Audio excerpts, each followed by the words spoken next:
Good morning, everybody. It's time for the news.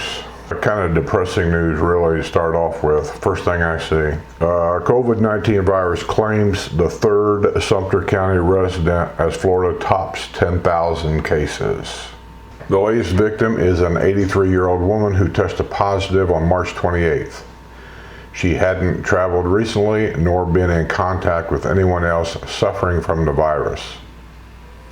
The deaths of two other Sumter County residents were reported late Thursday.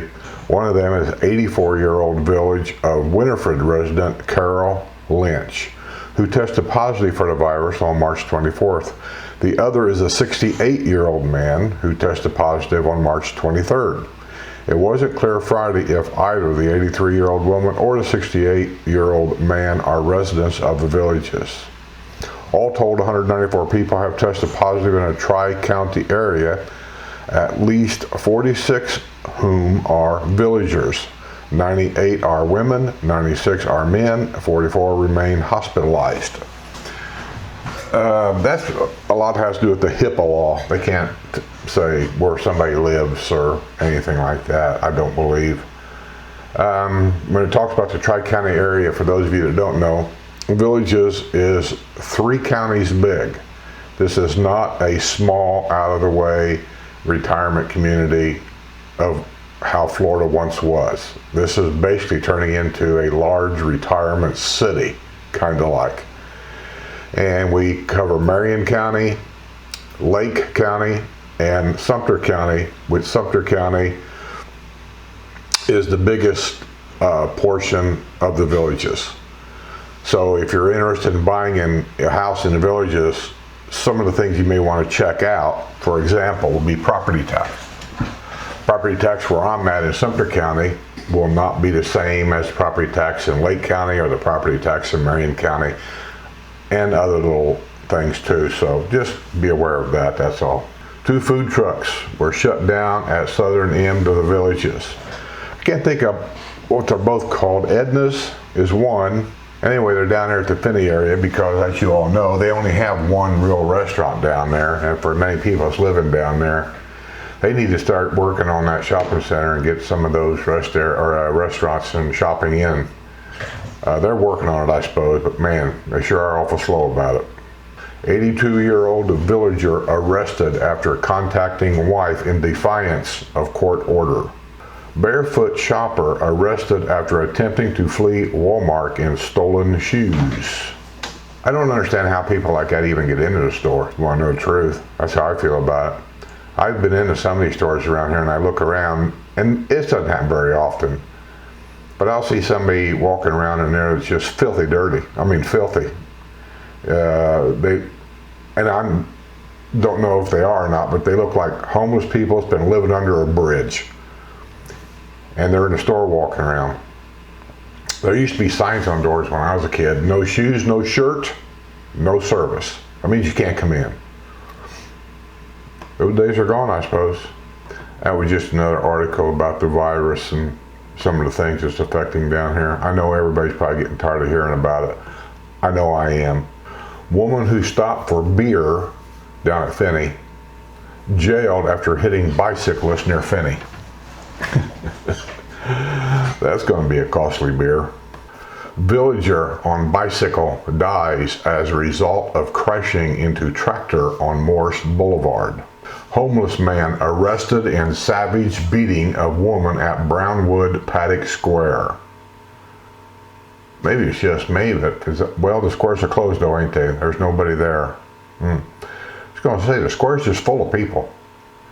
And I can't imagine some woman, elderly woman, getting beat up by anybody, and everybody sitting around that square and just watching. I don't think so. No. So it must have happened when all this closing down everything happened. So nobody was probably there, which is weird because right next to the Brownwood Square is a Wildwood satellite police station. 89-year-old villager hospitalized after losing control of golf cart at tunnel.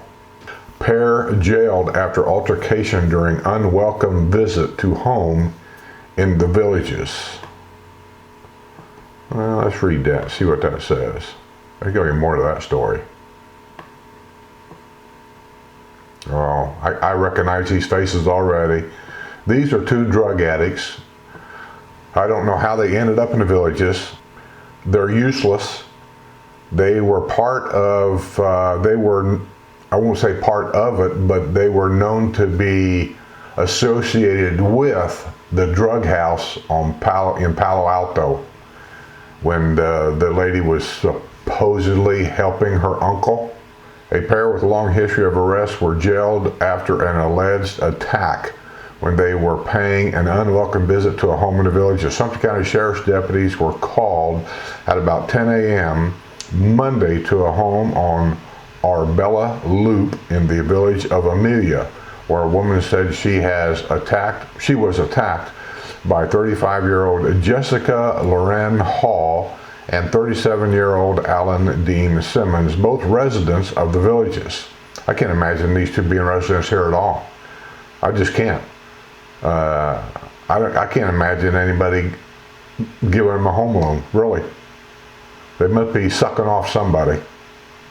A brawl broke out after Hall and Simmons were spotted in the garage of a home where they were not wanted, according to the arrest report from Sumter County Sheriff's deputy. Both were arrested on charges of battery and booked at the Sumter County Detention Center. Simmons in 2018 had been sentenced to prison time after an arrest in the theft of a golf cart. While he was free on bond in the case, he was arrested after he was caught selling drugs at a notoriously troubled home in the village of Palo Alto and at Tierra del Sol Bar and Grill. I knew that guy looked familiar. After one arrest at Walmart at Buffalo Ridge Plaza in the villages, Hall admitted she had been stealing from the store almost on a daily basis to support her drug habit. Yeah, they're both druggies. That's just what they are. And if you ever see them people walking through your neighborhood or anything like that, I would suggest keep a very close eye on them. If they come up knocking on your door, call the Sumter County Police Department immediately. Don't fool with them. These people don't need to be here to start with. This is a retirement community. They ain't a community for drug addicts. 27 villagers living in Sumter County have tested positive to the COVID-19 virus. Well, that's old news because we know it's more than that. The villages is warning that non-toilet paper products could cause damage in the villages. Well, make sure we got toilet paper then. Local tree service worker jailed after allegedly burglarizing a woman's car. Governor welcomes non-villagers to take part in the COVID-19 testing at the polo fields. I think that happened a week or so ago. Dog parks in the villages will be closed due to the virus. I think about everything is closed except golf. I don't know if there's that many people actually doing the golf. As you saw from my drone footage the other day of Evans Prairie, there wasn't literally nobody out there. And that was in the middle of the day. It wasn't that hot, so you can't blame the heat for that. I think the golf courses, or most of them, are still open. You can still get tee times online. You can't go inside the country clubs and pay for your round of play because the country clubs are closed and everything is closed. You have to go up. I talked to a guy that works there. You have to go up to your starter shack, and it's credit card only, no cash, and you pay at the starter shack. So that's how they're doing it. But the country clubs, anyway, are open. Frustration boiling over for dog owners due to the COVID-19 virus. It's showing dog poop bags overfilling a trash barrel. I don't know what that's all about. Around here, I'll tell you what, dogs are great, but they can also be a huge problem. Or should I say, dog owners can be a huge problem. I have a neighbor right over here. She's been here now for 2 years that I know of, and she never picks up her dog poop, never.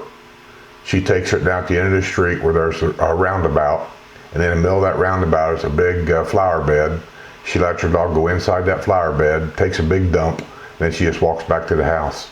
Other people around here that I've seen will go behind the postal station. They kind of wander out onto the golf course just a little bit and let their dogs take a crap out there, and then they just walk away and go home.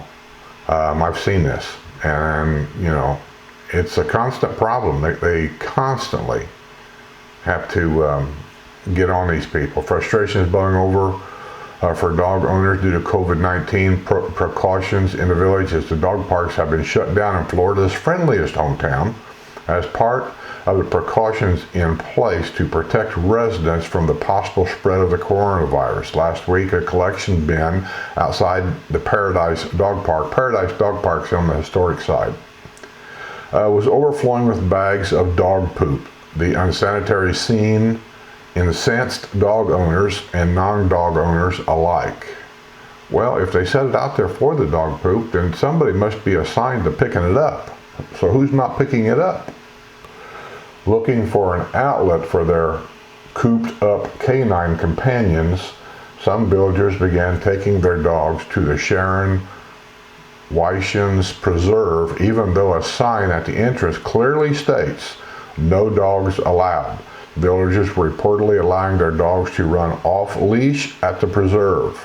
But I don't know what it is about some of the people here that's retired here. They just feel like the rules is for somebody else and they just don't have to follow them. But here's what I've always said. They don't really keep an eye on this stuff.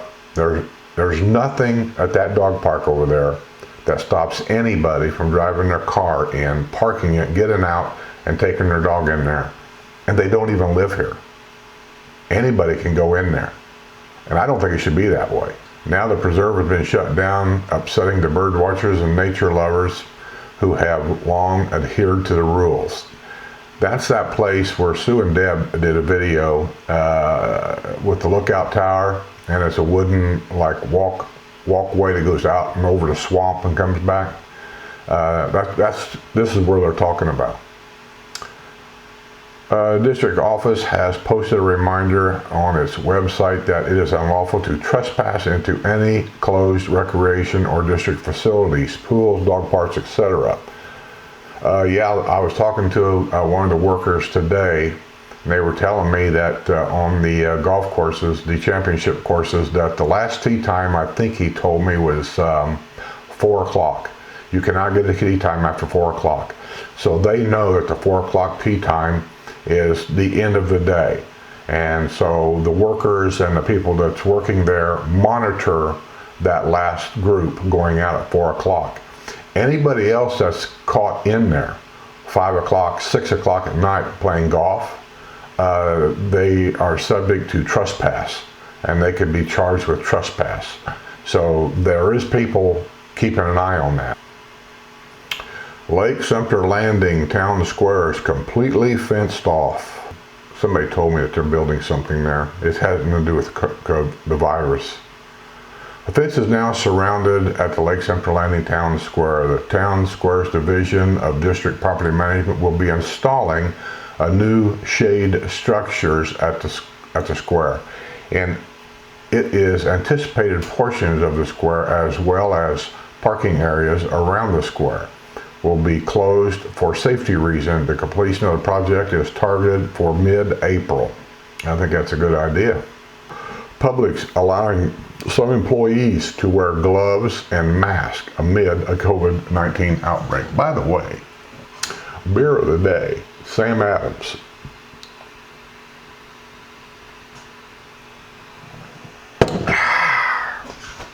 Daughter believes her mother contracted the deadly coronavirus in the villages. I don't know how you'd prove that. Doesn't make any difference really. Either you have it or you don't have it. And that lady, I recognize her face. Her mother passed away. She was elderly. Listen, you know, it is a shame. But I don't know if you can blame the villages every time somebody gets sick. It's possible, no doubt, but it happens. Villagers find creative way to hone pickleball skills during the coronavirus break. All the pickleball courts are closed, and these pickleball players here are relentless. They love their game, just like golfers. And they like to play them on a regular basis. And some of them play in teams, some are individual, and a lot of the pickleball players that I've seen here are competitors. They're very good. And so the idea of not playing for them, it's probably not going to happen. They're going to play somehow, some way. This guy, what he's doing is I can see in a picture here that you can't see, but he's practicing his pickleball game like we did as kids. He's bouncing it off his, I don't know if that's his garage door. That's what it looks like to me. He's bouncing his pickleball off the garage door and practicing. You know, it's like a runner. A person that runs every day isn't going to quit because of coronavirus. It's like a person on a bicycle. He's not going to quit riding his bicycle, or she, because of coronavirus. They'll just find other ways of doing it. Instead of riding in a group of, say, 10 people like they normally would, they'll maybe go out with just 1 or 2 people and ride. But they're not going to stop riding. Sections of multimodal path and villages to be closed through September. That's just up the road from my house. If you go back in my videos, I did a video showing you where the new wood shop was going to be built.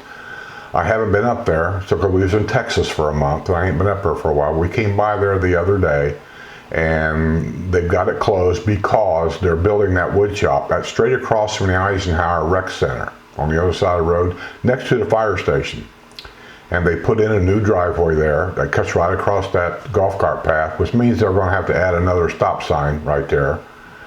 So yeah, they're working up there, and that'll probably be closed until they get the wood shop done. And when they do get the wood shop done, for the golf cart trail anyway, it's going to create more of a problem, serious problem, who knows. But cars going in and out right there, it's going to be a continual stop on both sides of that golf cart trail, and who knows? I mean, it could be a problem, or it may not be a problem, but it's going to create another stop sign. This looks like an interesting story. Daughter of longtime Village's surgeon and her kids tackle medical mask shortage. The daughter of a longtime Village's doctor who heroically treated victims in the aftermath of the Boston Marathon bombing 7 years ago is following in his footsteps to help others during the COVID-19 outbreak. Linda Cowan Nijensohn, Nijensohn,